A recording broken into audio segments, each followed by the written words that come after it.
Good Go Nation, welcome back to the channel.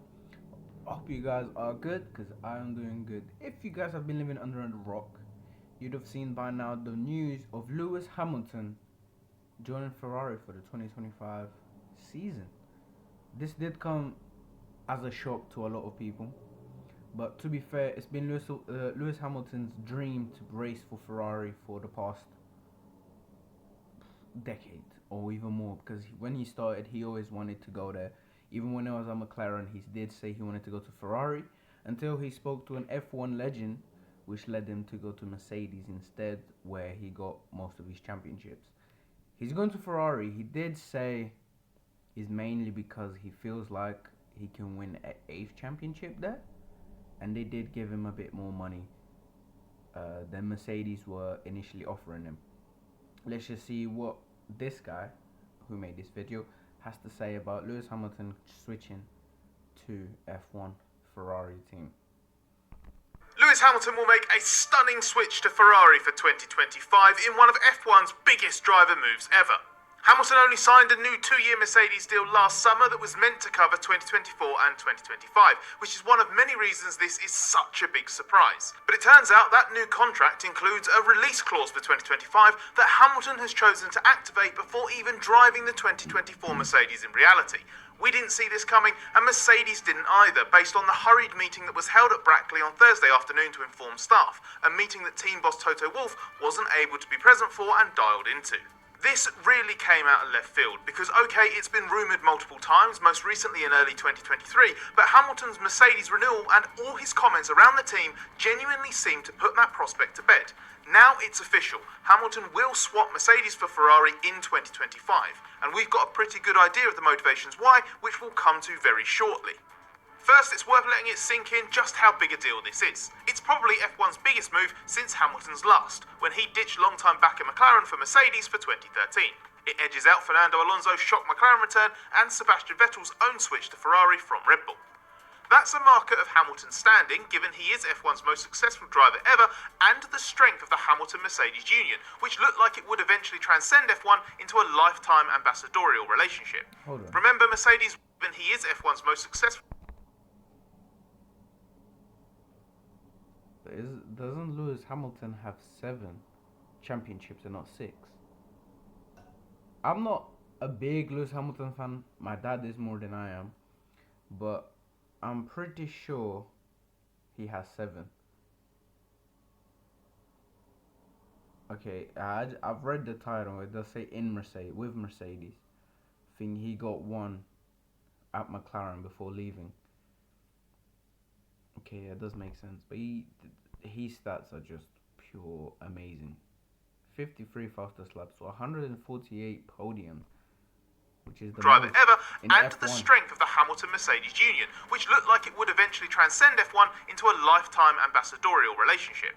Remember, Mercedes was in Hamilton's corner alongside McLaren, and Hamilton considers himself to have been with Mercedes back to his karting days, so this is a massive breakup. But it's also huge for what it sets up. Hamilton's in the twilight of his career, but even in Mercedes' difficult last 2 seasons, he's been able to show flashes of his brilliant best.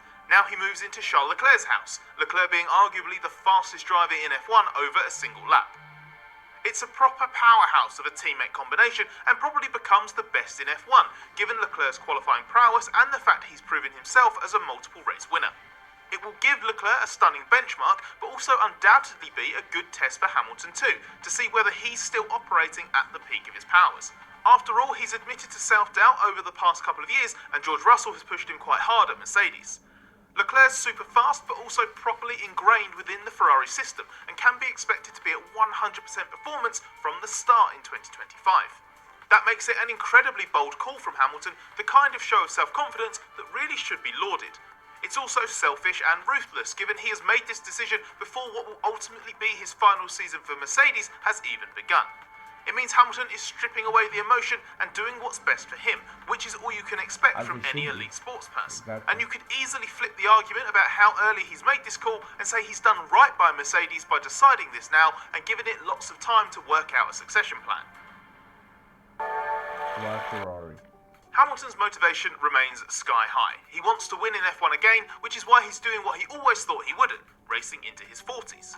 Hamilton hasn't won since the end of 2021 and has a big desire to change that before he finally retires. The stunning thing here is that he's decided that Ferrari, not Mercedes, is the place to try to do that. There will be push and pull factors behind this, and the competitive prospects of both teams are obviously relevant. The push from Mercedes would be that Hamilton doesn't believe his current team is a good enough bet anymore to give him the chance to achieve what he wants to on track. We'll dig into this in a bit more detail shortly. As for Ferrari, Hamilton has met the company chairman John Elkann on social occasions multiple times in recent years, and it's possible that Hamilton's existing relationship with Ferrari team boss Fred Vasseur, who Hamilton raced for back in F3 and GP2, played a role in convincing him too. But the main pull from Ferrari would be that something about its offer is convincing Hamilton it is a better bet than Mercedes, not necessarily for 2025, but beyond that with the new car and engine rules in 2026. Remember that Hamilton is 1 for 1 for making a surprise but super successful switch ahead of a brand new set of regulations, as his Mercedes move was part of setting up for the new era that started in 2014, and that worked out pretty well. Hamilton will obviously be hoping for a repeat of that, but to be honest, he doesn't need to bank on Ferrari being a clearly superior choice to Mercedes. In a way, it just... Let's just think about this, guys. Imagine if Hamilton, instead of having a switch from McLaren to Mercedes, he had gone straight to Ferrari. And we could have seen what it would be, a super team again between Vettel and Hamilton. But you guys think if Hamilton had gone to Ferrari instead of Mercedes, would Vettel have left Red Bull for Ferrari? Or would Vettel have gone to Mercedes? That's the question that many people could be wondering. Well, it's just like, the Ferrari has good engines and whatnot, but what they have in power, they struggle in other categories, for like their aerodynamics and their front wings and whatnot. But let's see, maybe like he just said, Hamilton has had a perfectly good switch from when he left McLaren to Mercedes, which led to him winning 6 world titles. And now there's going to be new regulations again for the 2026 season. Can he somehow make the same progress he done when he was younger, now that he's going into his 40s? Or is he still going to be how he is in Mercedes for the past couple of seasons, where Verstappen has dominated the whole league? Leave in the comments, let me see what you guys think. Has to not be a worse one. It's entirely possible that, assuming Hamilton has lost faith in Mercedes, he doesn't need Ferrari to guarantee the success that Mercedes can't, because Ferrari can still offer him something else, a stunning career epilogue. Hamilton at Ferrari is a brilliant combination, and it's the only move he has ever considered making from Mercedes. Driving for Ferrari has been an idea in his mind for a long time, it just always looked like something that would never make enough sense. Now it seems it does, and while ticking off a fun career bucket list item will surely not be the whole motivation, as Hamilton will surely believe he can achieve something on track too, it's a great sweetener that no other Mercedes alternative can offer. Hamilton signing for Ferrari without even having driven the 2024 Mercedes in the real world or seen how the season starts in terms of performance is a devastating vote of no confidence in his current team. Losing Hamilton to what would have been a well-earned retirement is one thing, but to a major rival that's in broadly the same position as you in competitive terms is another. Regardless of the allure of Ferrari, Hamilton's negative view of the potential of Mercedes must have played a part in his decision. There can't be any kind of performance element to the contract he signed with Mercedes giving him an early out, given the 2024 season hasn't even started yet. So the big question is, what's changed? As Mercedes technical director James Allison said in January, winning is a core part of Lewis Hamilton's psyche. History tells us that Hamilton has always focused on ensuring he's in the best possible place to win.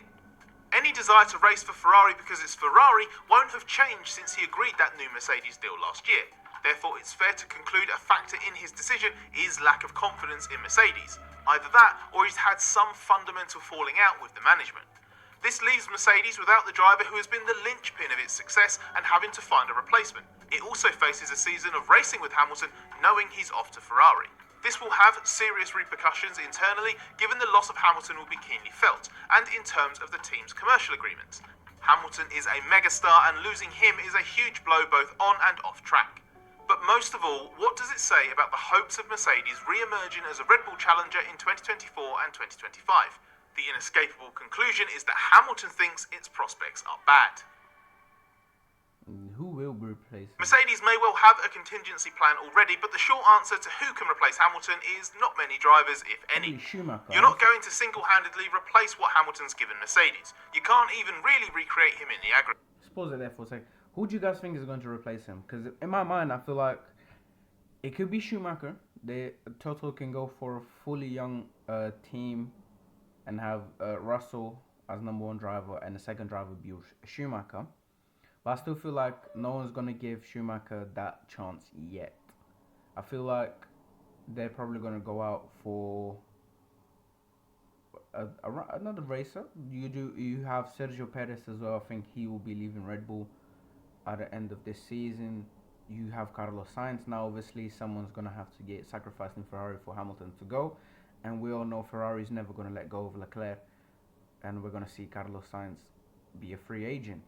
Now, we do have Audi coming to race in the 2026 season, which I think they already have Perez in the team. Could we see Sainz going to Audi, or is he going to go to Mercedes? It's a question we all need to wait and see. They could go and get some races from Williams, where they have Alexander Albon and Sargent, but I highly doubt they'll go for Sargent, since he hasn't really performed up to the expected.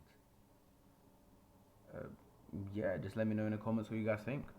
But if Mercedes believes that Russell is capable of being the team's North Star long term, then that's a great place to start. Russell had a weak 2023 by his own admission, but the pace was still strong, and in 2022 he showed how much Mercedes can rely on him. Assuming he raises his game this year and can thrive as the clear team leader in Hamilton's absence, then it's about slotting in the most appropriate teammate. Mercedes has shown itself open to having two Alpha drivers, but several of the very best are under contract, like Lando Norris at McLaren, and Mercedes is probably going to be shopping among the free agents. So could a move for Fernando Alonso be ruled out? He is almost certainly the most competitive prospect who could be available for 2025, and would be the closest thing to a like-for-like alternative to Hamilton. Could a move for Fernando... So these are the contracts that they could potentially go for, that are finishing, some finishing this year, some finishing next year. Verstappen 2028, so he's out. You have Perez, like I said, but I think he's already got a contract there. Sainz's contract finishes at the end of this season. Makes sense why they go for Hamilton. Like he just spoke here, we have Fernando Alonso, where it would be crazy to see Alonso in Mercedes. I feel like Alonso in Mercedes, and Mercedes somehow make their car fast and strong and powerful to be able to compete against Ferrari and Red Bull. Alonso can probably win another championship. He's the oldest player in the grid right now. And yeah, you have Magnussen, Hulkenberg, Bottas again, Joe Guan Yu, sorry. Ricciardo, Tsunoda, Sargent, Albon, Pierre Gasly, and Esteban Ocon. There's quite a lot of good drivers there. Well, let's just see what Mercedes are going to choose. So Alonso be ruled out. He is almost certainly the most competitive prospect who could be available for 2025, and would be the closest thing to a like-for-like alternative to Hamilton given his experience, determination and ability. He's also the only option who could be considered a plug-in and play championship challenger should the 2025 Mercedes be good enough. But he could also be divisive and is only a short-term option given his age. So what about finding Russell's version of Valtteri Bottas, aka a great wingman who would aid team harmony? Assuming that bringing back Bottas himself is out of the question, given there are genuinely better options on the table, then the man Hamilton is replacing at Ferrari, Carlos Sainz, would be a great contender for this. But so too would Russell's longtime friend Alex Albon, who is looking for a step up from Williams and has proved himself ready for a bigger opportunity again after rebuilding his reputation post-Red Bull. It's worth considering Mercedes-managed Esteban Ocon here. He could be a good support act, only he has a reputation for clashing way too much with his teammates. And Mercedes was happy finding him a seat somewhere else when Ocon was effectively usurped by Russell as Hamilton's heir apparent, and seen more in the Bottas mould than a number one driver. If Mercedes wanted to be really bold and set itself up longer term, then an immediate promotion for Formula 2 rookie Andrea Kimi Antonelli would be the left field exciting choice. Antonelli is only 17 years old, and the F2 step he's making this year is already huge, but if he excels, maybe a Hamilton-McLaren 2007 graduation could be on the cards. It would certainly inject some excitement and positivity into Mercedes to know that one outgoing megastar is being replaced by a modern prodigy. Another driver in the Mercedes fold is reserve Mick Schumacher, who has been talked up by Mercedes boss Toto Wolff previously, but he's not someone we think has a realistic shot of getting back on the grid at a less competitive team, let alone Mercedes. That seems about as likely as Mercedes calling on its last non-Hamilton champion, the 38-year-old and retired since winning that title in 2016, Nico Rosberg. Hamilton's Ferrari move explains why Leclerc's current teammate Carlos Sainz has never got the contract extension we all expected for so long. Losing Sainz is a negative given how complementary his skill set was alongside Leclerc. However, when you're replacing him with Hamilton, that's no real loss. It creates an interesting question about Ferrari's strategy. Hamilton is still operating at a sky-high level, but there's a good chance he'll only be a Ferrari driver for a few seasons. That could be great news for Ollie Behrman, who could well end up in a Haas next year, then be ready to step up as Hamilton's successor. As for Sainz, the question is, where does he go? He should be in the conversation at Mercedes, as we've mentioned, and Aston Martin, and perhaps even Red Bull. But unless those possibilities arise, the most likely destination appears to be to commit to the potentially bright future of the Sauber Audi project. It would give him the job security he wants and a realistic chance of success. It would also be a long game, but more appealing than, say, a move back to Alpine or a switch to Williams. What serious options emerge for Sainz and also Mercedes are now part of an even more fascinating driver market landscape that was already looking like fun for 2025 and has just been cranked up a notch by Hamilton's massive move. Okay. What do you guys think? Where do you think Hamilton is going to go? How do you think Hamilton is going to do in Ferrari, actually? Where do you think Sainz is going, since he doesn't have a seat this year for next year? Could he be going to Red Bull? I feel like that would be quite nice, since him and Verstappen are quite good friends. I'm a big Verstappen fan. I love Verstappen. For me, Verstappen is the best racer in the grid, and there's no argument there. I'm not saying he's the best ever, but he's definitely going to be there eventually. We have Magnussen finishing his thing. I really like Magnussen. I feel like Magnussen should get a bump up to a better car, because the Haas is a joke in the grid, really and truly. The only team that can be worse than them is the Williams, in my opinion. We have then Alexander Albon, like he said, would be a good replacement for Hamilton at Mercedes as well, since he tried at Red Bull, didn't really work. So they swapped him with Pierre Gasly, which also didn't really work at the time. But yeah, let me know in the comments what you guys think. If you like the video, smash the like button and subscribe.